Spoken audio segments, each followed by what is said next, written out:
TNPSC எக்ஸாம்ல இந்த question ப்ரீவியஸா கேட்டிருக்காங்க. அதாவது 16 ஸ்ட்ராபெரி பெட்டிகளின் அடக்க விலையானது 20 ஸ்ட்ராபெரி பெட்டிகள் விற்ற விலைக்கு சமம் எனில் லாப அல்லது நஷ்ட சதவீதம் கண்டுபிடிக்கிறாங்க.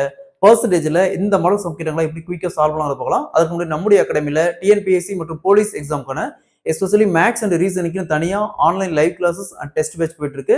கிளாஸஸ் பத்தி வேற ஏதாவது டீடைல் வேணும்னா மேல இருக்கிற நம்பருக்கு கான்டாக்ட் பண்ணுங்க. கொஸ்டின்ல 16 ஸ்ட்ராபெரி பெட்டிகளின் அடக்க விலையானது 20 ஸ்ட்ராபெரி பெட்டிகள் விற்ற விலைக்கு சமம் எனில் லாப அல்லது நஷ்ட சதவீதம் கண்டுபிடிக்கிறாங்க.